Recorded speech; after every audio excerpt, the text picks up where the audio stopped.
Harka fuunee maqaa waaqayyootiin akkam jirtu kabajamtootaaf jaalatamtoota hordoftoota sagantaa televezyiinii waldaa qulqullootaa qophii afaan Oromoo kun qophii keenya qophii tibbanaati.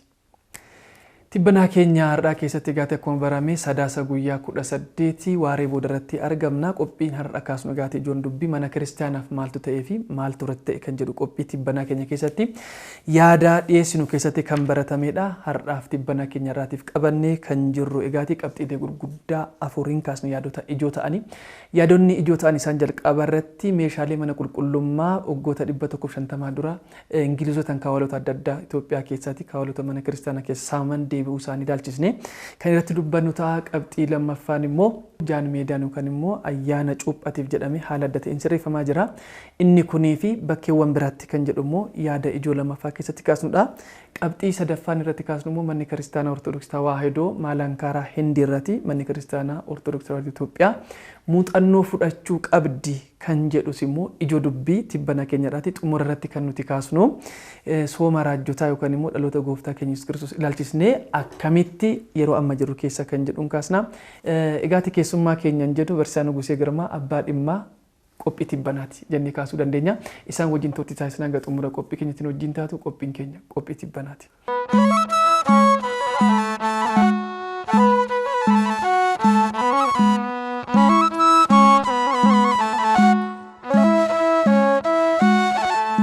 Barsiisaa Nugusee baga nagaan dhuftan jenna. Gara qabxii keenya amma ijoowwan amma beeksisne kana gubbaarrattidha kan mari'annu. Meeshaalee mana qulqullummaa ta'aniidha kawaala keessa waggaa 150 dura saamanii kan fudhataman sadaasa guyyaa 11 bara 2014 akka deebi'ee ibsi tokko ba'ee jira godambaa biyyoolessaa keessatti akka inni deebi'ee dhufe. Dhimmoota kana gubbaarratti mari'annaa dhimmoota kanaa fi kanneen fakkaatan egaati qabna. Mee jalqaba irratti asumarraati haa jalqabnuuti qabxii keenya jalqabaa meeshaalee mana qulqullummaa waggaa 150 dura Ingilizotaan kawaalota mana kiristaanaa keessaati saamanii turan waggaa 150 booda deebi'anii hammi tokko mul'atanii dhufanii jiru. Kan deebi'an immoo godambaa biyyoolessaatti. Nuti immoo qabxii kana keessatti eessatti deebi'uu qabu kan jedhu kaasne jalqaba irraa garuu deebi'uu isaaniitti wal qabsiisne ijoo tibbana keenya irraatiif baniinsa karraa taasisnuuti. Mee asirraa jalqabnaa akkamitti argattan akkamitti hubattan?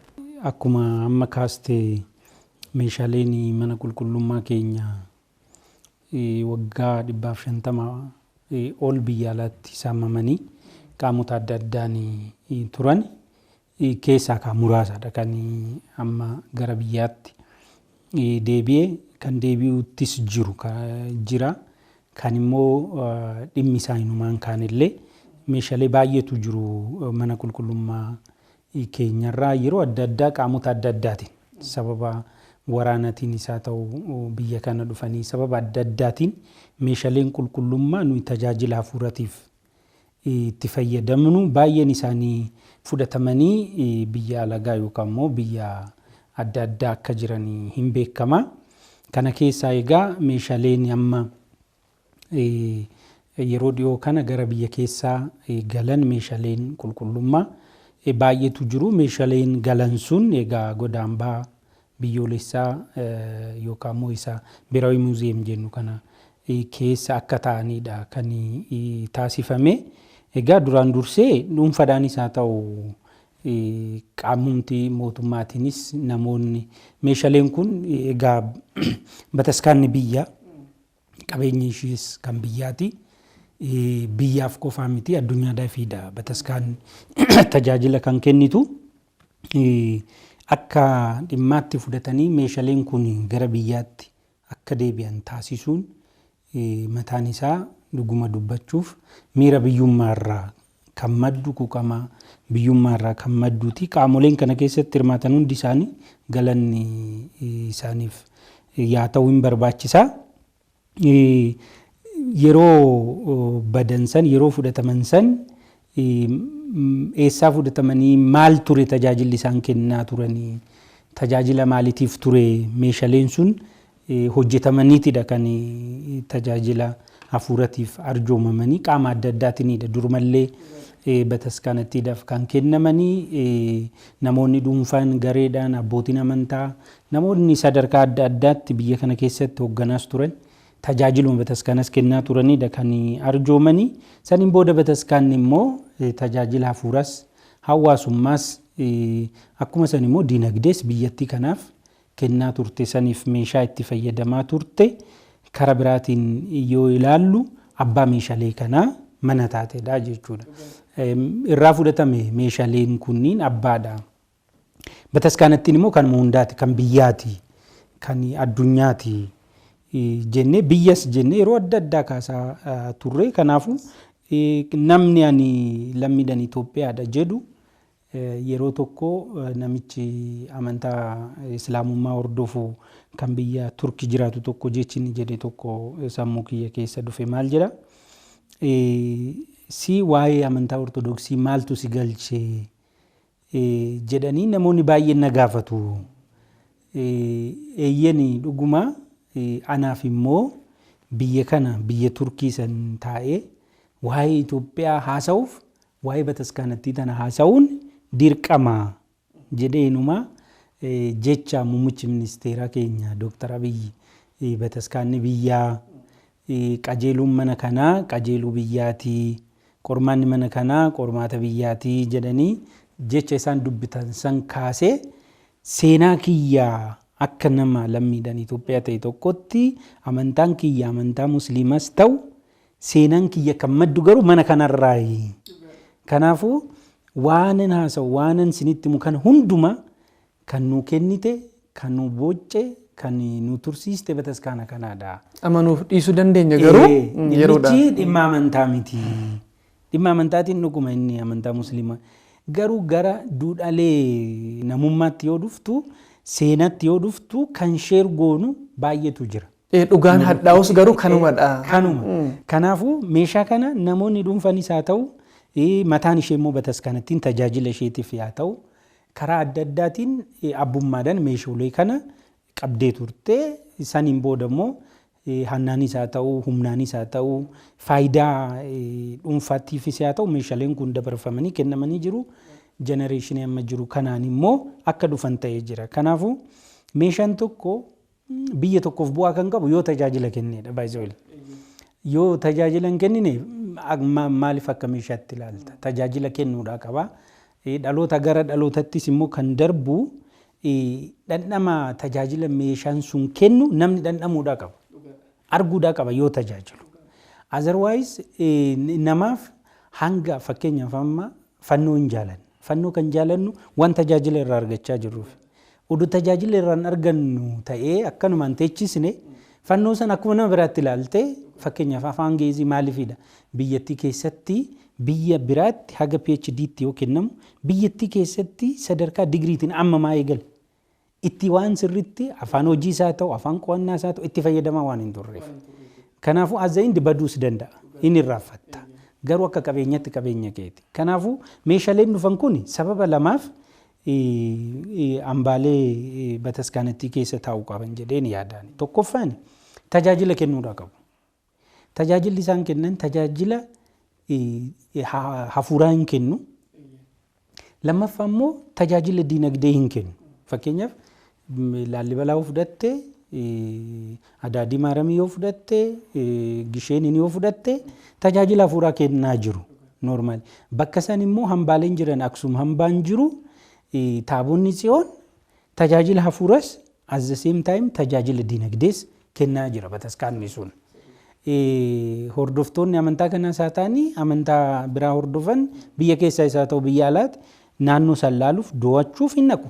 Yoo dhaqan tajaajila hafuuraa irraa argatu ittiin eebbifamu kallattiidhaan eebba irraa argatu at the same time immoo madda diinagdees ta'ee hin tajaajila. Madda turizimiidha madda galii ta'e. So dhaloonni akka abbaatti fudhatee tajaajila lamaan kana irraa argata waan ta'eef sababa kanarraa kan ka'e achi taa'uudhaa qaba. Tajaajila hafuuras diinagdees waan kennuuf. Lammaffaa immoo dhimma abbummaati. Beekamaadha kun amma fakkeenyaaf hin hima uumamatu hima waan ta'eef jechuudha. Ijji bakkuma ijaa ta'a. Achuma ta'a. Kanaafuu abbaadha bataskaanni. Abbaa waan taateef hambaalee kana kanaan duras tokkoffaa dadhabina qabnurraa kan ka'e kan nu jalaa deemee jira. Kan nu jalaa mooyyuu namni keenya gurgurate jiraachuu danda'a. Dhiibbadhaan immoo waraanan akkuma Ingiliz goote san kan nu jalaa fudhatame jiraachuu danda'a. Sanirraa barannee eegumsaaf kunuunsa gahaa hanga dijitaalaayiz gochuutti deemne hambaalee kana kunuunsuun nurraa eeggama, eeguun nurraa eeggama. Kanaafuu abbaa waan taateef fidanii abbaadha deebisanii tajaajila hafuuras yaa ittiin kennitu, tajaajila hawaasummaaf dinagdee sanis yaa ittiin kennitu. So hambaaleen kun dhandhama isaan oriijinaalii san qabatanii akka deeman yoo barbaachise tajaajila kanaa fi dhimma abbummaarraa kan ka'e achi odoo jiraate. Ka'umsa kanarraa immoo kaanee mule hambaalee hafan kana karaa dippiloomaasiitiin ta'uu danda'a. Fakkeenyaaf bataskaanni keenya walitti dhufeenyi isheen bataskaanota biyya biraa wajjin qabdu jira. Karaa dippiloomaasiitiin biyyoota lallabaa qabna Awurooppaa keessattis Ameerikaa keessattis. Karaa kana hundaan immoo mootummaas haa ta'u lammiilee Itoophiyaa biyya adda addaa jiran san wajjin immoo tumsite hambaalee hafan sanillee akka galu immoo gochuu nurra jira. Fakkeenyaaf tsillaatiiwwan nu jalaa fudhataman hin jiru, deebi'uudhaa qabu, dhufuudhaa qabu. Hambaaleen hafan baay'eetu jiru. Sunniin dhufanii biyyaafis hawaasaafis tajaajila akka kennan immoo hambaalee kana deebisuu keessatti immoo karoora fi istiraateejiin bocamee qaamota amma muuxannoo kanarraa kaanee akka dhufan immoo tumsuun nurraa eeggama kan jedhu kana kaasuuf immoo gala. Guddaa galatooma Barsaa Nugusee Girmaa. Egaati yaada gurguddaadha kan kaastan keessattuu akkuma kaastanii qaamolee mootummaa kana keessattuu ambaasaaddara Itoophiyaa Ingiliz jiranii fi dhugumatti galata guddaa qabna dhimma kana hojjechuu keessatti hojjetanidha kan hamma kana kan ga'e jechuudha dhalootatti isaan dura turan wajjini. Haa ta'u malee garuu akkuma isin amma kaastan kana abbaa dhimmummaa fi tajaajila gubbaarratti hundaa'a qabeenyi kuni. Kan mana kiristaanadha. Fannoo gaafa kaaste mana kiristaanadha kan itti yaadattu. Kitaabota kadhannaa gaafa kaasnu kan akka kitaaba kadhannaa Daawitiidha. Kitaabota qulqulluudha. Fannoo faatu dhufe waan ta'eef isaan kun eessa taa'u gaafa jennee ilaallu eenyumtuu murteessuu kan danda'u kan mana kiristaanadha. Kan ammoo qaamonni kunis hubachuu kan qabanidha. Keessattuu dhimma kana kan kaasnu yeroo dhufu keessatti immoo adeemsarra kan jiru tsillaatonni 12 immoo dhufuuf jiran jedhamee immoo dubbatameera. Dhimma kana gaafa kaasnu egaa tsillaatii jechuun immoo eenyudha kan tuqu qabu. Miti bakka kaa'u miti bakki isaaf kaa'ame keessatti iyyuu tajaajiltoota mana kiristaanaa keessa eenyutu itti dhiyaachuu eenyutu itti kunuunsi addaatidha kan. Hamma kanadha. Bataskaanuma keessatti iyyuu hambaalee kana bakka barbaadden keessu. Bakka barbaadden keessu. Haala addaatiin bataskaana keessatti kunuunsa addaa qabu. Kutuma mana kiristaanaa keessa qiddistii jira, maqdasiitu jira. Maqdasii sana kan seenuu qabu mataansaa eenyudha kan jedhu aanguba lubummaa sana keessattuu daaqonni achi ga'uu kan tuquun qabu bakka sana seenus jechuudha. Taabota kana gubbaarratti aangoo kan qabu tsillaati irratti qeesotaa fi isaanii ol kan jiranidha miti. Kanaaf kaasni gaafa laallu godambaan bakka isaadha kan jenne amma kanaaf qabeenyota amma dabarsine kana. Godambaa keessa ta'uun bakka isaa miti. Mootummaanis kana dhimma qeeqaatiin otoo hin ta'in dhugaara dhaabbatee wanta laaluu qabudha. Kanaaf bakki isaa akkuma fannoon bakka fannoo ta'ee gisheen gubbaarra taa dhaabbatu jenne sana bakka isaatti deebi'uu qaba kan jedhuudhaaf kan kaasne malee mormiidhaaf miti. Yaada guddaadha kan isin kaastanii mee qabxii ittaanutti immoo haa dhufnuuti. Qabxii ittaanuu keessatti egaati kan kaasnu manni kiristaanaa Ortodoksii Tawaahidoo Itoophiyaa. Mana kiristaanaa Ortodoksii Tawaahidoo Hindii Maalankaararraati muuxannoo fudhachuu qabdi jedhame immoo sadaasa guyyaa 5 bara 2014 waldaa qulqullootaatti wiirtuun Finfinnee qophii tokko kan immoo qo'annoo tokko dhiyeesseera. Qo'annoon suni mata duree sagantaa miseensota cimsuu jedhu keessattidha. Mee kana irratti gaafa kaasnu maal hubattan achi keessatti wantoonni ka'uu qabanii muuxannoo fudhatamuun akkuma gaarii ta'etu jiru. Mana kiristaanaa keenya garuu waggoota 3,000 qabdu wal bira qabnee gaafa laallu mee maalirraati argattan maaltu keessa jira qitiin achi keessa jiru maalidha kan jedhu isaa laallu. Galatoomii mulee amma gaafii kana kaasuu keetiif dura manni kiristaanaa Ortodoksii Tawaahidoo Hindii Maalankaararra maalirra jirti kan jedhu kana xinnoo ishii ilaaluun xuruudha. Maaliif qormaata amma nu keessa jirru kana keessa dabartee dhufteerti bataskaanni sun. Keessattuu taaddisoodhaan wal qabatee dhimma taaddisoo kaasunu dhimma san rakkoo san qormaata san keessa bahuuf karaan bataskaanni tuni keessa baate muuxannoo guddaa ta'a. Dhugaa dubbachuu. Kallattuma tokkoon oolan jechuudha. Amma nuyi yeroo tokko rakkoon nu bira jiru maal seete fakkeenyaaf miti mana amantaa tawaahidoo biyya biraa miti qaama biraarraa illee because dhimma amantaa miti kun nuyi amma amantaa yoo jennu kaa isa amma doogumaa fi qannoonaa isa jennu kanaadha dhimma kanaa miti hanammaa isaa jiru amanticha irratti wanti namarraa fudhannus hin jiru namni nurraa fudhachuu danda'a beezikaalii. Garuu amantaa keenya ittiin tajaajilachuuf kennaa fi duudhalee mana tanaa ijoollee fi uumamtoota hunduma bira ga'uuf dhimmoota jiran sanidha. Adeemsa sanii. Kanaafuu kana miti amantaa ortodoksii biyya biraa miti qaama siyaasaati irraa illee fudhannee yoo fayyade gaarii kan ta'e akkanatti hubachuun baay'ee barbaachisaadha. Maalidhaadha gaafii maalirraa fudhanna isaanirra? Maalirraa fudhannaadha gaafii guddaan. Raayit nutu qalqee maali kalaqa bataskaanati kompiitar bilbilli televezyiiniin kalaqa bataskaanaa miti. Garuu fudhannee qabeenyaan meeshaa bitta. Muuxannoo immoo irraa fudhatta. Kanaafuu akkanatti hubatamuudha qaba. Yoo dhimma kana kaasnu nuyi dhimma amantaatiin wal qabatee qaamni nu irraa muuxannoo fudhannu hin jiru amantaa miti. Hojimaanni garuu nuyi amantaa keenya ittiin babal'ifannu, ittiin tikfannu, hordoftoota amantaa keenya akka ciman ittiin goonu miti mana amantaa biyya biraarra qaama biraarra illee fudhannee hojjenne rakkoon qabu. Foorzaat maataa. Warra Hindiitti yoo deebine garuu akkuma beektu amantaan Hindiituun cimtuu amantaa ta'an keessaa biyya lafaarratti ishee tokkodha. Istroongii kan turte hordoftoota baay'ee kan qabdu mana waaqeffannaas baay'ee biyya Hindii keessatti mana kiristaanaa qabdu. Amma ajandaa keenyaa miti malee garuu qormaata yeroo taaddisoon ishee qoresan akkuma nu amma ciisnu kana ciistee hanga isaan baay'inni hordoftoota isaanii mana murtiitti dhiyaate parsantii 50% ol ta'utti rafaa turte garuu bataskaana. Yeroo sanitti. Walakkaatti amma cittutti. Saniin booda mana murtiitti yoo dhiyaatu manni murtii bakka lamatti qoode. Bakka lamatti qoodamtee bataskaanni bal'oonii fi hordoftoota baay'ee qabdu sun bakka lamatti qoodamtee hordoftoota amantaa xiqqoo akka qabaattu ta'e. Walakkaatti dhabdee jechuudha. Dhabdee tootaalii.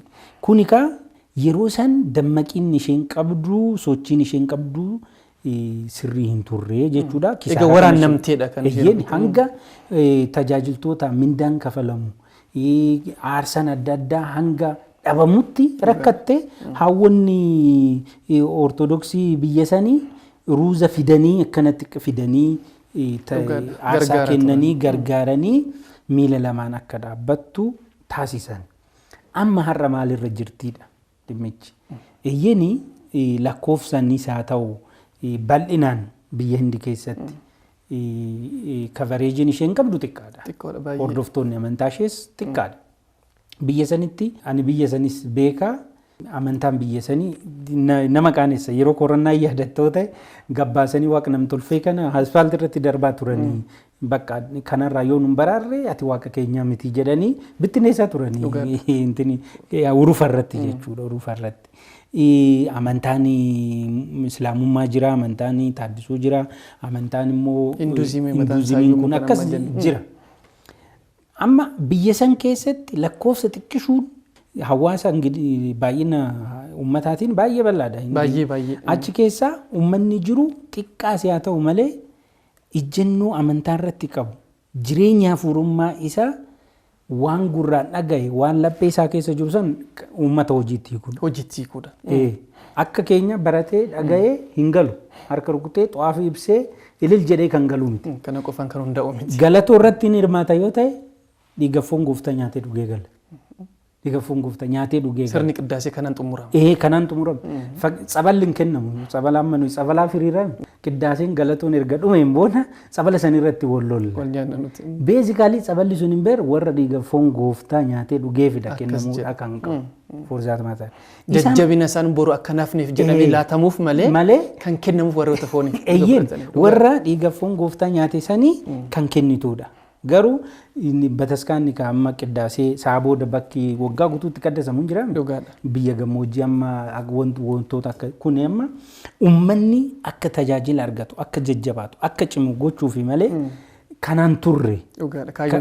Beezikaali. Kanaafuu hordoftoota amantaa bataskaanatti isa yoo laallu ciccimoowwan amantaa isaaniitiin qabatamaan jireenyaan kan jiraatanidha. Lammaffaa eeyyeni nama amantaa ortodoksii hin taane tokko gara amantaa ortodoksii fiduuf wareegamummaa guddaa kafalchiisa biyya sanitti baay'ee. Salphumatti fiduu hin dandeessu. salphumatti. Namni baratee piroofeesara maalidha jettu dhakaa dhaabee yoo sagadu karaa irratti agarta. Biyya san immoo karaa irra jira bakkuma hunda dhaabbatee jira hin sagadda. Ulfaataadha biyya sanii. Garuu ijoollee isaanii daa'imummaa irraa qabanii akka isaan mana kiristaanaa keessatti guddisan immoo yoo laaltu hin hinaafta. Dhugaadha. Ejjennoo isaanii keessayyuu kan biraa yoo humna dhabnee deebisuu dadhabne ijoollee keenya dabarsinee ilaalu. Dabarsinee ilaalu. Amma ijoollee isaanii barumsa ammayyaa kanas barumsa mana amantaas wal qixa barsiisu. Namni tokko digriis hin barata, tiyooloojiis hin barata. Hin barata. Lamaan wal bira qabeetidha ka deemu achitti. Saniin booda waajjira mootummaa keessattis dhuunfaa keessattis influenshaalidha. Lakkoofsaan xiqqaadha garuu influenshaalidha. Lamaan wal bira qabanii ati tiyooloojii galtee barachuuf digrii barachuu qabda. Wajjin dirqama. Normaal. Iskindiriyaa soo dhaqxe akkasuma. Dhugaadha. Monoksiin tokko yuunivarsiitii keessatti hin barsiisa. Dhufee immoo galatoo irratti hin tajaajila. Lamaan irratti jechuudha. Kanaafuu ijoollee isaanii akkanatti haala beeqara lamaa taasisanii godhaniitidha kan guddisan lamaan dirqama kun. Akka dirqamatti. Amma abbaa gaabbii qabachuun akkana gochuun akka dirqamatti fudhannaan dirqama kun isaan biratti jechuudha. Gama biraatiin immoo dhimma hawaasummaatiin wal qabatee walitti dhufeenyi isaanii baay'ee cimaadha. Sansaalni isaan fuuncaansoo wajjin jireenyi isaanii jechuudha. Keenya mulee paarkingii hin beektaa yookaan immoo dhaabbata konkolaataa. Dhaabbata konkolaataa keessatti konkolaataan tokko yoo seenu konkolaataan biraa baga nagaadhaan dhufte hin jedhuun. Bakka innuma dhufaa hin dhaabbata. Yoo deemus sunis nagaatti hin jedhuun sunis nagaadhaan gal hin jedhu. Nu biratti jireenya hawaasummaa like paarkingidha. Yookaan immoo dhaabbata konkolaataa mannaaraadha nu biratti. Seennee guunnee baane waliin beeknu maqaadhaan garuu kiristaanotaa. Isaan biratti qeensaa hanga dabbasaati walitti dhufeenya isaanii. Qeensaa hanga dabbasaa. Nuyi bataskaana tokko keessatti walitti dhufeenya nu qabnu miti. Mandara keessatti manni keenya wal bira cinaa taa'ee walitti nu dhufee qabnu hin jiru. Normaali. Jireenya hawaasummaa isaanii sooshaal boondii inni jennu kun baay'ee cimaadha. Baay'ee cimaadha. Akka salphaatti hin qortu lakkoofsan illee xiqqaa ta'an sense of power kan jennu kun haayidha jechuudha. Ciccimoota isaan sooshaal boondiin duudhaaleen hawaasummaa isaan qaban dinagdeedhaanis yoo ilaalte baay'ee ciccimoodha. Gadhummaan hin jiru biyya sana. Har'a akkoo dhufanii yeroo rakkoon dhufe koo doktoroota isaaniidhaaf kan achi dhufu parsantii lamaan sana keessa jechuudha biyya keenya gargaaruudhaaf. Dhufanii ekspoortii ta'anii impoorti goonee dhufanii kan nu tajaajilan isaaniidha. Baay'ee ciccimoodha. Bilisaan tajaajilu. Bilisaan. Kanaafuu yeroo tokko Libaanoon hojjetaa nama Hindiiti.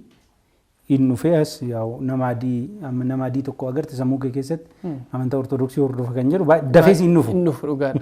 Dafee innaan dhufee hojiitu walitti nu fidee dhufee asitti guyyaa soomatii inni ajaja jedhee ani ka eegu midhaan soomaa miti. Ayyaam ortodoksii. Harri immoo faasting deeyidha jedhee kuduraa muduraa ajajate. Normaali. Hagana dhugaadha. Amantaa isaanii agartee cimina isaanii wajjin babal'ifatu. Karaa biraatiin immoo fudhatte caaseffama isaanii fakkeenyaaf qiddaaseen achitti akkam seete guyyaan daa'immanii jira hunduun qorrobu dhigafoon gooftaan nyaataan dhuga hundu guyyaa qabu isaan dabaree qaba har'a kan ijoolleeti jedhee tekistiillee erguu danda'a. Ergaan bataskaanni dabarsitu fakkeenyaaf nu hin bar ergaa paatriyaarkiin keenya sinoodosii darbe irratti dabarsan oduu hunda bira hin gahin sinoodosii lammaffaa itti dhufuu danda'a. Marsee otoo hin dhagahin sinuma odoo dhagahin. Garuu ergichi darbeera abbaarraa darbee duree amantaa biyyattii kanaadha. Garuu otoo hin silaa miliyoona 50-60 kana bira arguu qabda ergaa san. Akkaataa caaseffama qabnuutiin. Abbaa lubbummaa qabnaa mana achitti akkanaa miti. Jechi ati amma dubbatte oduu ati mana hin gahin biyya san keessa jira. Tootaali. Caaseffama isaanii waraqaarra qofaa miti kan jiru. Lafa jira. Lafa. Akkuma kunuun amma fakkeenyaaf yakkan hojjettu ati. Maaliif seera heera biyyattii yoon hatee poolisii yoon arge akkana na godha jettee hin hojjettu. Kanaafidha dukkana keessa kaa'atanii yakka hojjetan. Ila akkasitti ilaala seera heera bataskaanaa caaseffama bataskaanaa kiristaanii tokko isaa tokkoffaa sirriitti beeka. Lammaffaa sirriitti kabaja. Sadaffaa sirriitti kabachiisa. Nuyi hin beeknus hin kabajnus hin kabachiisnu. Rakkoo kana muuxannootti akka deemnu kan nu taasisa. Eeyyeen beezikaalii. So amma qorannoon gaggeeffame sun illee dhaqnee sirna galatoo, sirna cuubaa, iccitii du'aa ka'uu san, iccitii utubaalee 5 jenne san bataskaana kanarraa muuxannoo haa fudhannuu miti. Dhugaadha. Dhimma cuubatii wal qabatee isaantu muuxannoo nurraa fudhata. Iccitii du'aa ka'uu ittiin ilaala isaantu dhufee asii kabajatamu beezikaalii. Amma garuu bataskaanatti teenya qoraa kan jiru qormaata kana keessaa bahuuf bataskaanatti isaan irraa muuxannoo nu fudhannu jira. Jiraachuu keessatti kiristaanummaa jiraachuu irratti. Ilaaluudhaa qabna. Kaleessa isaa turre har'a dhabnee tamma achi dhaqne. Fakkeenyaaf Wallagga yoo dhaqxu kaleessa kan sirna galatoo irratti hirmaatu hunduu hin qorroba dhiiga foon gooftaan nyaataa hin dhuga. Dhugaadha. Yaadattoota Daaqoon Daani'eel wanni inni kaase barsiisuu dhaqeen baradhee dhufee. Qilxuu kaarraa irratti. Kanaafuu amma achi dhaqnee kiristaanummaa jireenyaan ibsuu irratti caaseffama keenya akka kamittuu barachuus beekuus eeguus eegsisuu irratti amantoota keenya cimsuu irratti ijoollee keenya qorree barsiisnee lamaaninuu jechuudha.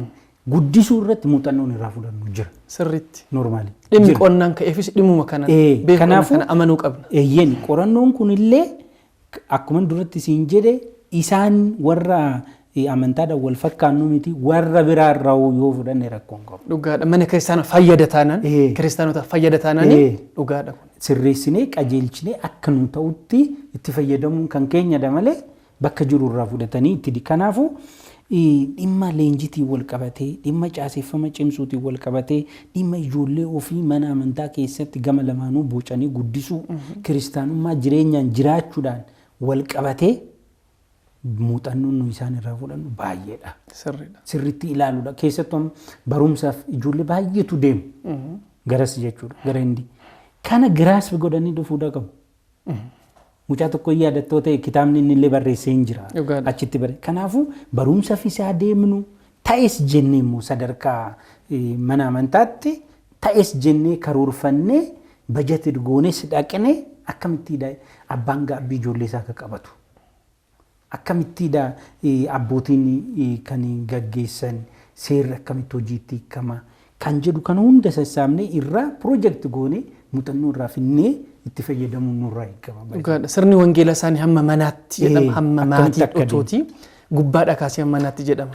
Namni tokko sirna lubummaa keessa galuudhaaf hamma monoksee sanatti waan hundumaa dhiisee gara tajaajilaatti galuu qaba jedhamedha.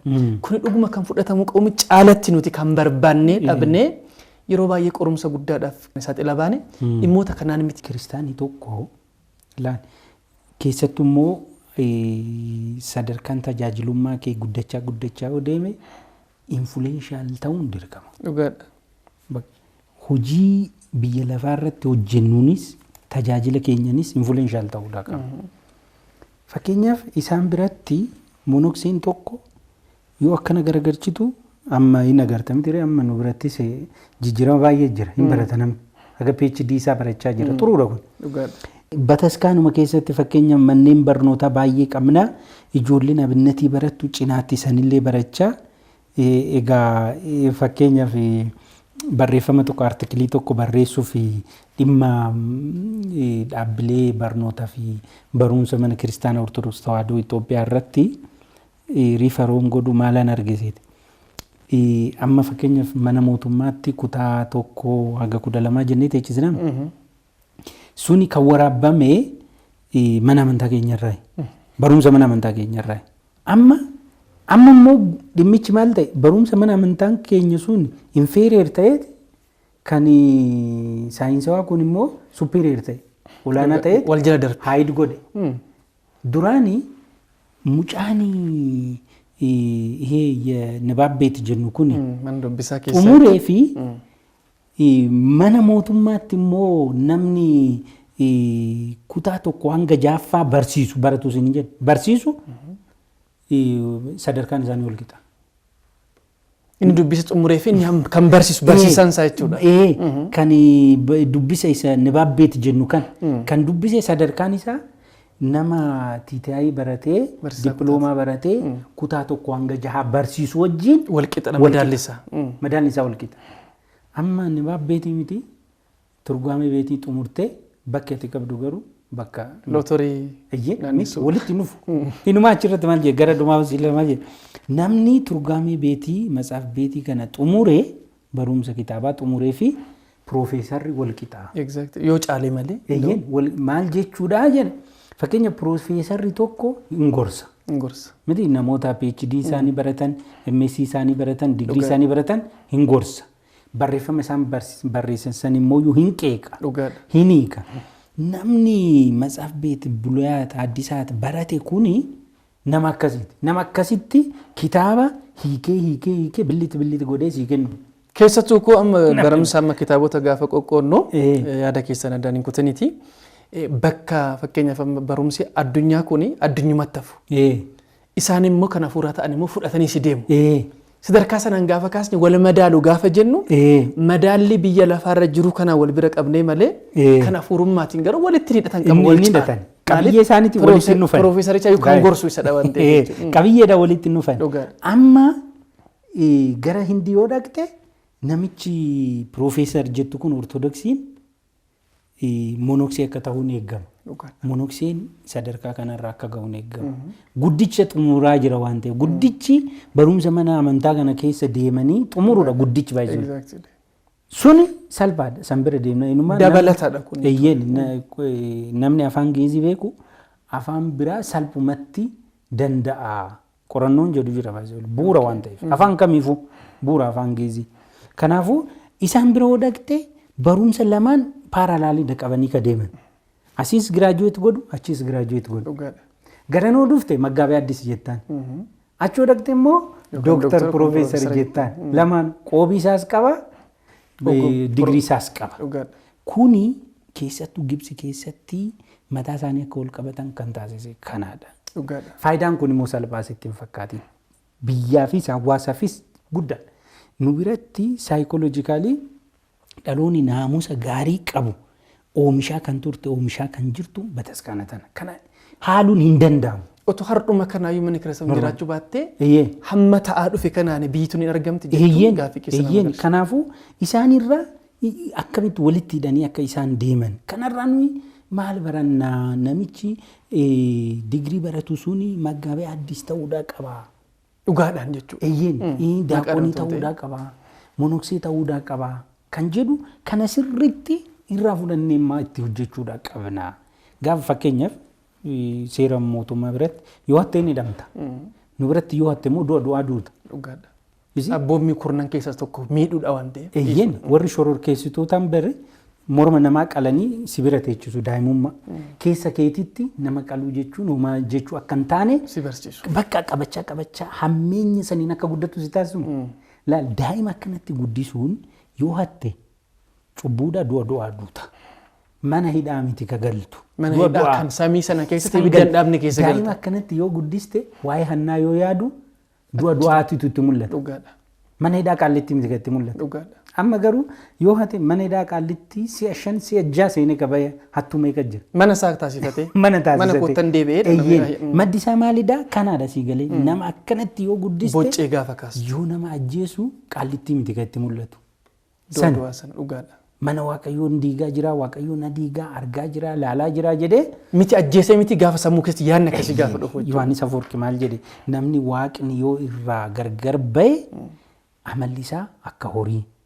Gochi isaa akka beelladaa ta'ee bifa isaa qofatu nama fakkaataa jedhe. Dhugaadha. Nama malee nama. Kuni akkanitti wal qabatee wal simee deemeefii jira.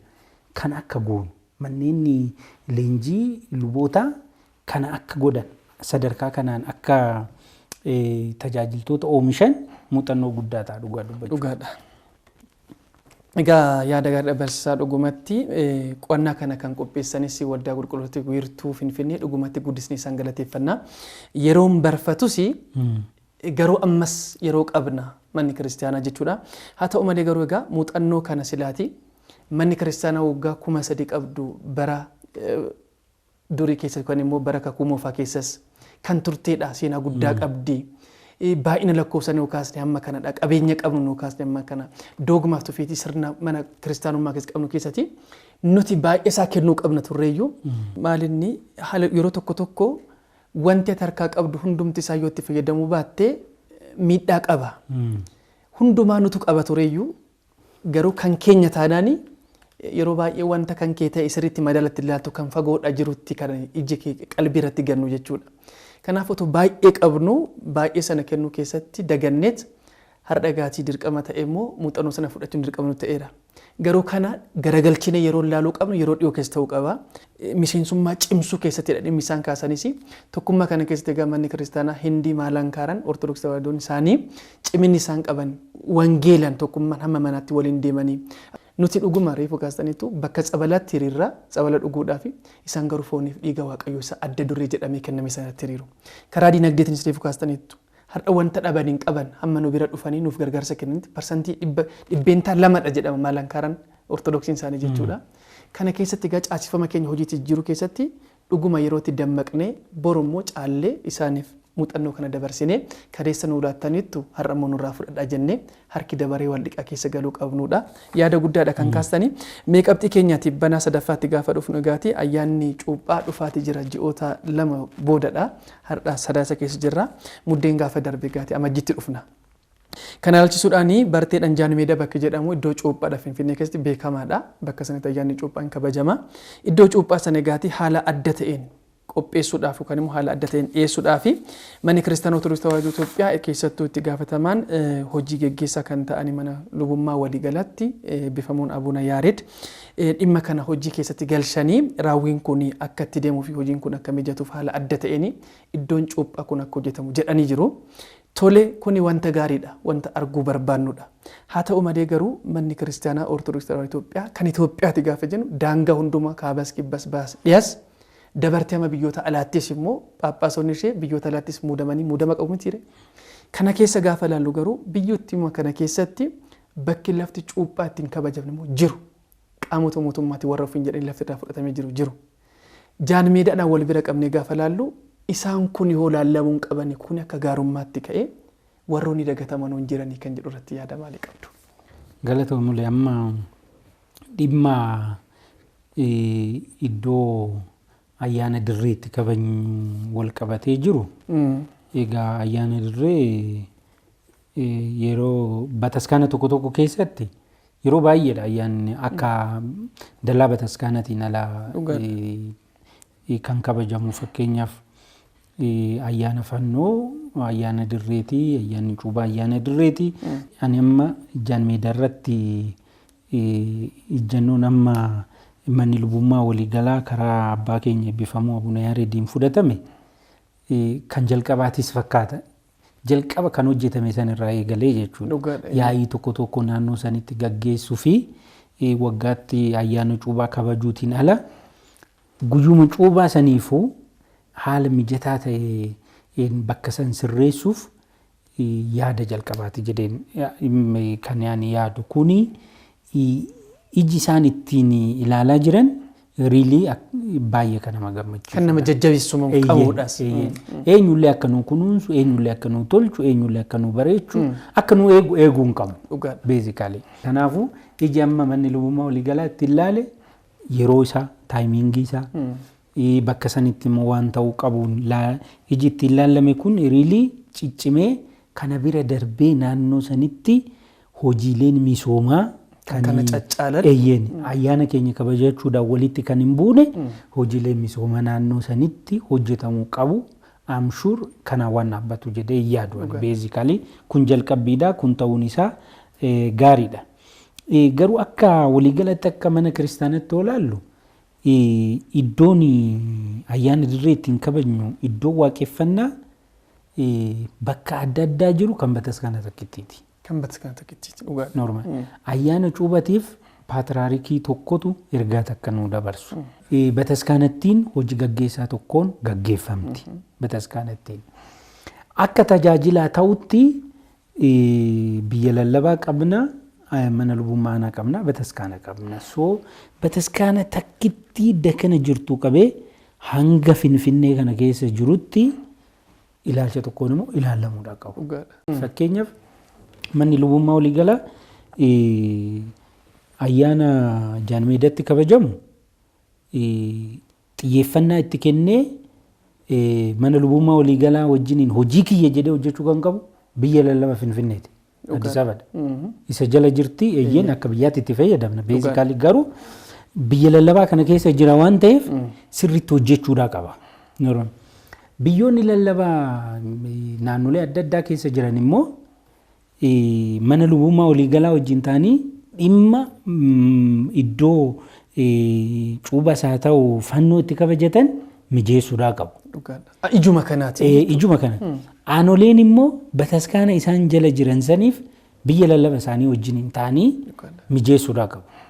Bataskaanattiin takkaan ishee immoo aanaa fi qaama mootummaas haa ta'u adda addaa naannoo san jiru wajjin mijeessuudhaa qaba. Kana mijeessuu keessatti bataskaanni gaaraa hanga dakanaa karooran immoo hojjechuudha qabdi. Sirriitti. Karoora tokkicha qabdi waan ta'eef jechuudha. Ayyaanni cuubaa bakka adda addaattis kabajamu ayyaana tokkicha qabata. Ayyaana cuuphata. Kan Finfinnees, inni Arsii Nageellees, inni Hosaayinaas. Bataskaana keessatti akka hin kabajanne seera bataskaanatiin nu dirqisiise nuyi achi deemuu miti ka barbaanne. Ayyaanichi amallee ayyaana sanii ka kabajamu dirree baateeti. Ayyaanni fannoo ka kabajamu dirree baateeti. Kuni seera amantaati. Seera amantaati. Lafuma kaanee namni tokko ka'ee bakka kanatti bakka cuubaa kabajanna jedhee miti. Amanticha dirqisiisa. Amanticha. Qaamni mootummaa mana amantaa itti ijaarrattu sii kenne immoo haala amantaa kee immoo ittiin gaggeeffattu sii mijeessuu qaba. Sirriitti. Definitely. Bataskaana qabna cuubaa immoo urufatti kabajanna. Kanaafuu bakka tokkotti hin bare mule bishaan galchanii cuubaa sanii akka ta'utti godhanii karaa galchanii qaamni mootummaa gargaaruu hin jira. Dhugaadha wantoota warroonni jajjabeeffaman jiru dhuguma. Kana guutumaan guututti nuti kan qeeqnu itti cuunfanne. Kaartaa pilaanii kennanii itti fayyadamaa misoomsaa jedhanii warroonni kakaasan dhiiban jiru. Dhugaadha kadhannaan keessan eebbi keessan biyyaaf biyya keessa nutu jira. Eeyyeen Sumaalee amma dhiyeenya kana rakkoo qormaata nu qunnamsanii as kan jiru laalame. Dhugaadha. Normaali. Amma akka sanitti immoo faallaa isaatiin odoo danda'anii bakka cuubaatti kabajattu ayyaana fannootti kabajuumti bataskaana san buqqisanii qotuu namoonni barbaadan immoo jiru. Faalluma kanaati. Biyya kana keessa ta'e. Kanaafuu imaammanni tokko jiraachuudha qaba. Sadarkaa mana lubummaatti jechuudha. Ayyaanni cuubaa akkamitti kabajama, eessatti kabajama, maaltu guutamuudha qaba kan jedhu imaammanni gaayidlaayiniin tokko bahee qaama mootummaa fakkeenya manni lubummaa waliigalaa mootummaa naannoo wajjiniin taa'ee mari'atee maaliif Itoophiyaan gitu wal dhiibuun wal darbuun hawaasa xiqqaa cunqursuun Itoophiyaan gitu nun ginne seenaa keessatti hin agarre normaali. Inuma biyya alaatii yoo dhufan keessummaa goonee fuunee hawaasa Oromoo biratti ilma mixii kan jedhamu jira. Ilma mixii jechuun daa'ima gatamte fuutee guddisuu jechuudha. Daa'ima gatamte. Nungitu dhiibuun cunqursuun ari'uun reebuun nungitu. Hammachuu qofa aadeeffannaa fi barteen keenya kana ture. Amma naannoo tokkotti yoo ilaaltu kan waggaa 60 waggaa 50 ayyaana cuubaa ayyaana fannoo itti kabajan fannoo buqqisanii darbanii akka ayyaana kabajanne namoonni taasisan jira. Kanaafuu manni lubummaa waliigalaa biyyoota lallaba rakkoo akkanaa qaban kana wajjin ta'ee mootummaalee naannoo biyyoonni lallabaa sun keessa jiran wajjin hojjetee immoo akkanumatti hiikuu qaba. Hidhata guddaa qabaatee jechuudha. Fakkeenyaaf naannoo kibbaa yeroo baay'ee hin kaasne Hosaanaa. Gadda kan nama Buloos Sooree keessatti bakka jedhamu keessatti luboota akkamitti akka reebaa turan argineera. Poolisootadha maqaamni sun maqaa poolisoota kan balleessan garuu uffata isaanii uffatanii dambii isaanii eegganidha. Arsii Nageellee irratti waan ta'e yeroo darbe agarree jirra. Wantoota akkanaa kana baasanii Itoophiyaa biyyi jedhamtu tun kuni isheen ibsus hin gitus as the same time immoo mirga namummaati. Musliimni ayyaana Ramadaa bahee iddoo itti kabajatu argachuudha qaba. Kabajachuudha qaba. Ortodoksiin illee equally bakka ayyaana cuubaa itti kabajatu argachuudha qaba. Sirriitti mirga qaba kun immoo heera mootummaa irratti immoo ta'ee jira. Yoo ati immoo qaama hawaasa san gaggeessitu yoo ta'e hawaasni ortodoksii akka lammiitti hawaasa keeti. Akka hordofaa amantaatti immoo ummata bataskaanaati. Kanaafuu hooggantoonni bataskaanaa akka hordoftoota amantaatti isaan ilaallata. Hooggantoonni immoo mootummaa akka lammiitti isaan ilaallata. Kanaafuu manni lubummaa waliigalaa akkuma asitti nutti agarsiise kana immoo gabbu'ee biyya lallabaa wajjiniin ta'ee wantoota akkanaa kana hiikuudhaa qaba. Sababa walitti bu'iinsaa ta'an kamiifuu qaawwa kennuudhaa hin qabnu. Hin ga'a waan ta'eef. Amma qaawwa akkanaa kanatu akkanatti nu raake. Bakka asiin abbaan barbaade karaa barbaadeen seena. Kanaafuu amantaan immoo jaalalaan amantaan gammachuudhaan kabajamuudha. Kanaafuu waggaa darbe akkamitti kabajnee kan jedhu kaasee qaamni mootummaan bakka san jirus manni keenyas manni lubummaas ajaja dabarsee biyyoonni lallabaa yoo danda'an ofii akka hiikkatan. Yoo hin dandeenye immoo manni lubummaa waliigalaa gargaaree sadarkaa naannootti kan hiikkamoo ta'e immoo sadarkaa naannootti fakkeenyaaf biyyi lallabaa tokko mootummaa naannoo bira kophaa dhaqee haga dhimma isaa laallatu manni lubummaa waliigalaa dhimma kana qabee fi wajjin hin dhaqanii dhimmichi sadarkaa naannootti kan hiikkatu ta'e akkana hiikkatu. Kan godinaa ta'e akkasitti akka hiikkatu wal dhiibuudhaan ija hin taane wal laallu aduun hin ta'in akkuma kalee wajjin dhufne sanitti deemuun nurra jira. Nuun baasu waan ta'eef. Argineerra. Kalee dheengadda waggoota muraasa keessatti wantoota ta'e argineerra. Akkanatti jaarraa 21ffaa miti kaleessa akkamitti wajjin hin dabarsine biyyi tun sadarkaa kanarra akka geechu haala nu kalee wajjin dabarsineedha kan murteesse. Haalli immoo dhiyoo kana wajjin itti dabarsine biyyatti maal gochaa akka jiru agarree. Kanaafuu boru immoo biyya kana caalaa kan ijoollee keenya akka taatu barbaachise mirga amantaa namni qabu, mirga dimokiraasii namni qabu, mirga namummaa namni qabu kabajamuufi qaba. Kana immoo qaamni sadarkaadhaan jiru hundisaa karoorfatee akka kabajamuuf gochuun immoo barbaachisaadha. Diriirfamni caasaa mana kiristaanaa akkuma jettanii mana lubummaa waliigalaa irraatii kaasee hamma gandaatti jirti. Gandarra kan jirtu manni kiristaanaas iddoo cuuphaa barbaaddi. Maaliif cuuphaan jaarmeedaa cuuphaa ishee baadiyyaa keessa jirtuun waan garaagarummaa hin qabneef lubni jaarmeedaa dhaqu luba mana kiristaanaa gandaa ishee daangaarra jirtu sana bira dhaquun garaagarummaa waan hin qabneefi isaan kanas qabiyyee kana keessa galchee dhimmi kun asii kan kee achitti dhangala'ee mul'achuu qaba kan jedhu kaasuu barbaadnidha. Yaada gaarii kaastan gara xumuraatti gaafa dhufne gaati soomiin raajjotaa yookaan immoo dhaloota gooftaa keenya Yesuus Kiristoos yaadannoo isaa gaafa laallu soomiin raajjotaa kun jalqabamee jira. Haa ta'u malee garuu amma yeroo amma irra jiru kan wajjin soomiin kun akkamitti ilaalamuu qaba gaafa jennu bara rakkinni hin jirre yoo ta'e biyyi nagaa yoo ta'e rakkoon jiraachuu baate mataansaa soomiin kan labsamu caalatti nageenya buusuudhaaf. Caalatti biyyattiin nageenyaan tokkummaadhaan akka jiraattu labsuudhaaf badii dhufuudhaaf ka'e dhorkuudhaaf har'a garuu badii kana seennee daakaa jirra. Badiin kun hunduma keenya nu marsee isa keessadha kan jirruuti. Soomiin immoo badii kana dhooguudhaaf yookaan immoo rakkoo amma seenne kana keessa bahuudhaaf furmaata guddaadha reefuu Asteer kaastanitti waan ta'eef jechuudha. Baduuf deemna waan ta'eef nu oolchitti hin jedhamiti mardi baduuf deemna labsiin nutti labsameera. Har'a labsiin kun hundatti labsameera biyyatti irratti labsameera. Miidiyaalee garaagaraatiin irratti labsameera. Hongeedhaan irratti labsameera. Kana keessaa ba'uu keessatti immoo akka carraa ta'eet akka kennaa ta'es soomiin kun immoo yeroo kanatti argannee jirra. Kanaafuu kan darbe caalaa sooma kanarraatii nuti wanti eegnu hin jiru. Har'as akkuma kaleessaa sooma kana ilaalchisnee biffeen soomii qophaa'ee jira. Sooma kana ilaalchisnee qurxummiin haala adda ta'een bannee jira. Jechuun itti fufuu qabaa. Kanarraati maal eegna si maal argattan? Ka'umsa akkanaa ta'an waan tokko kaasuun barbaada. Waa'ee soomaa yoo kaasnu keessa keenya kan nufu gooftaa keenya fayyisaa keenya Yesuus Kiristoos. Hojii gaarii dursee qopheessisan akka hojjennuuf nuti Kiristoos Yesuusin uumamnee jirra. Jedhee qulqulluun Phaawulos namni uumamaan kaayyoodhaaf uumame akkanumaan uumamne. Hojiin nuyi erga dhalanneen booda barbaannu hin jiru. Already hojiin akka uumama waaqa fakkaatee uumamee tokkotti qabnu jira. Dursee kan qophaa'e. San keessaa hojiin gaarii tokko sooma.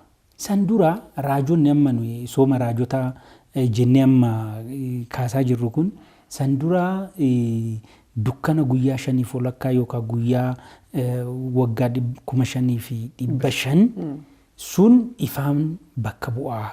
Duuti moo'ee sun hin moo'amaa. Garaagarummaan nuyi fi waaqa gidduutti uumame sun hin badaa. Kanaafuu akkuma ilma keerraa dhaladheen si fayyisa jette san dhalattee nu fayyisuuf jirta jedhanii dhalachuu gooftaa Yesuus Kiristoos san abdiidhaan. Fakkeenyaaf namni tokko jijjiiramuu yoo barbaade wanni lama murteessan abdii fi isa sense of power jennu kana nan danda'a. Galee abdiin jira. Dhugaadha isa kana nan raawwadha. Nan raawwadha nan danda'a. Amma raajoonni akkasitti sooman. Hin dhalata amma Yesuus Kiristoos hin dhalata. Dubbiin isaa kan amanuuf hin danda'ama. Inna Yesuus Kiristoos hin dhalata dhalatee nuuf fayyinni hin labsama dukkanarraa gara ifaatti baana maleekota wajjin faarfannaa jedhanii abdiidhaan soomanidha. Ta'ee ammoo argan soomni waan kiristaanni tokko hojii hojjetu kamiifuu jalqabbii gochuu kan qabu sooma akka ta'e. Amma Yesuus Kiristoos waggaa 30 biyya lafaa kanarra deddeebi'e. Lallabuu kan eegale waggaa 30 booda. Dhimma cuuphaa kan agarreessan booda. Cuuphamee oolee otoo hin buliin jedha gara soomatti. Amma hojii hojjechuuf dura maal godhe cuuphamee battaluma sanitti gara kawaalaa dhaqee sooma. Amma jalqabbiin hojii keenyaa fakkeenya yoo duultu jalqabbiin duula keetii sooma ta'uu qaba. Argineerraa sirnuma mana kiristaanaa keessatti sirna kamiyyuu jalqabuudhaaf lubummaas haa ta'u, qurbaanaas haa ta'u, cuuphaas haa ta'u hunduma dursee soomadhaan jalqabu. Kanaaf soomna amma of dura hojiin hojjennu jira. Akka nu qulqullaa'u akka nu mijatu daandii sun akka toluudhaaf. Maal duuka bu'oota wajjin Kiristoos hojjechaa turee jedha. Nu wajjin hojjechuu qaba Waaqni. Nu wajjin ba'uu qaba Waaqni. Injifannoo akka argannu nu gargaaruu qaba. Kana hundaaf dhimmi jalqabaa sooma. Kanaaf fannoo yaadanna miti gaafa hirqaal jennee gaafa kaasu fannoo sanan deebisa waan ta'eef duulee naa soomaa jenneeti miti hirqaal jennee kan jalqaba kan soomni soomni jalqabbii hojii kamiitu amma miis kan goone kanaati. Soomni ani filadhe sun kanaa jedheen gaafata.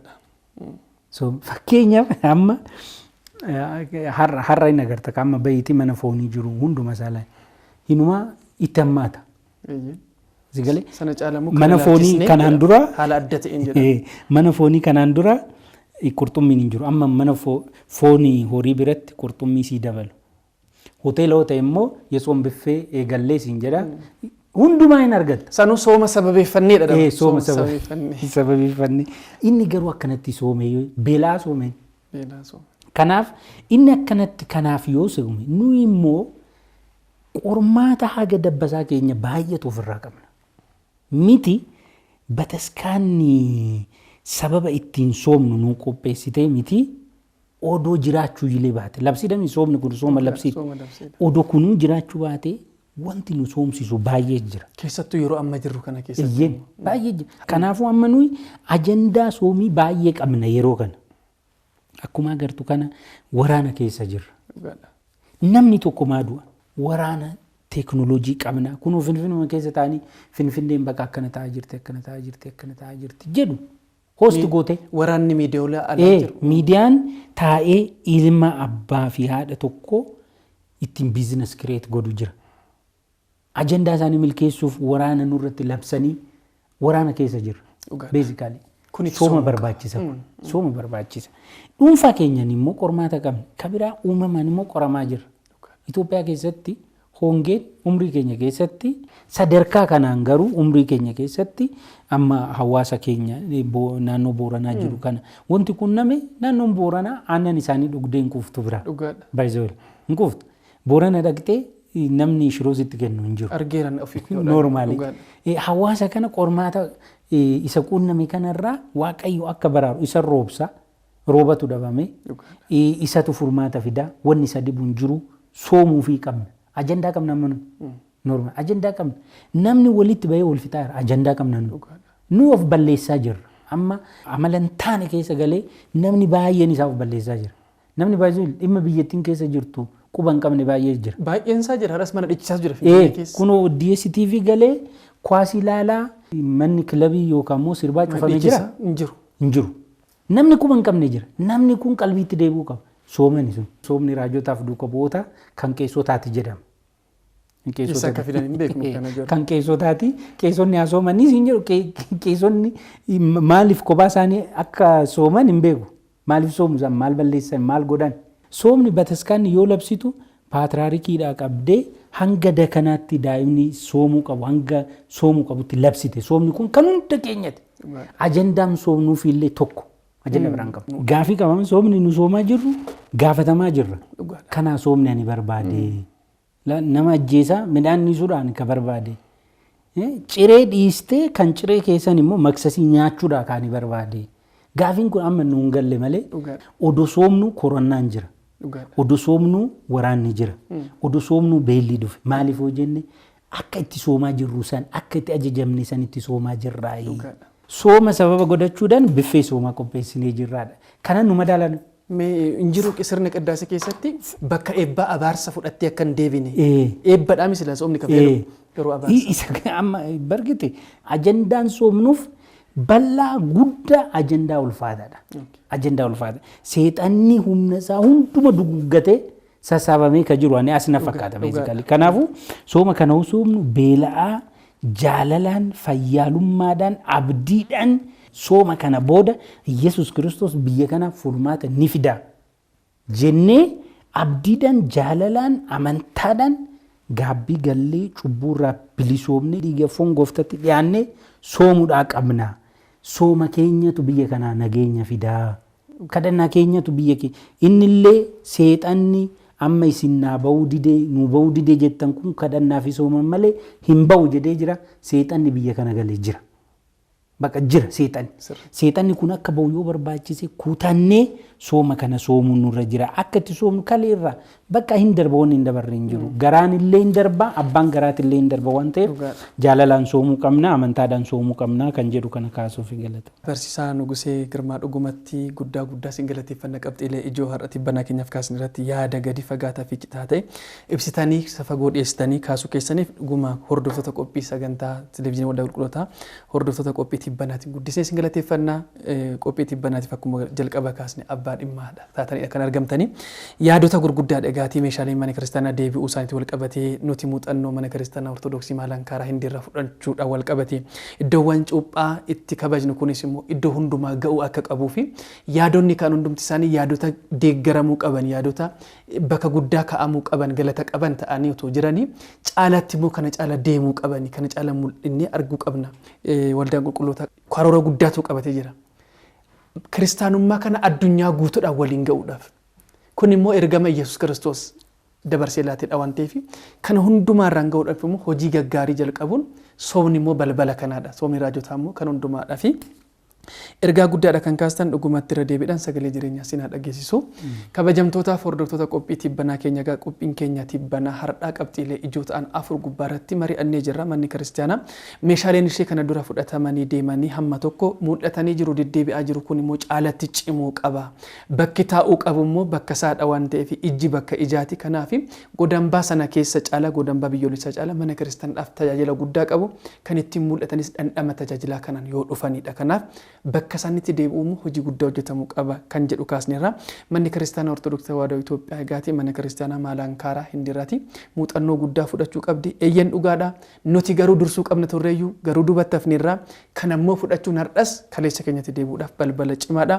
Iddoon cuuphaas akkuma kaasne bakkuma hundumatti haala gaariidhaan mul'ate inni dhabame deebifame warreen arganis kennamuufi qaba. Maaliif caaseffamni mana kiristaanaa gubbaadhaan majalaatti kan jedhu kaasneerra. Soomni raajjotaa yookaan amma galli kun immoo nuuf akka carraadha. Carraa dabalataati waan ta'eef kan itti fayyadamnee rakkina kana keessatti waraana kana keessatti hongee gara naannoo Booranaatti naannoo Somaaliitti dhagaa jirru kana keessatti dhaloota keenyatti arginee hin beeknu jedhan abbootiin achi jiran dhugumatti dubbachuudhaaf kan ammoo kan ittiin dabarsinu yoo soomnedha kan jedhu tibbanaa keenya irraatiif dhaamsa barsiisaan keenya Nugusee Girmaa yaada gaarii kaasanidha. Guddaa san galateeffannaa tibbanaan keenya irraa kana fakkaata guutummaa istiidiyoo qophiin kun akka qophaa'ee dhiyaatuu fi hojii gurguddaa raawwatan hundumaaf galata qabna. Hanga tibbanaa keenya torbanitti Waaqayyo hunduma keenya wajjin haa ta'u soomnee jijjiirama kan ittiin agarsiisnu Waaqayyo nuuf haa taasisu.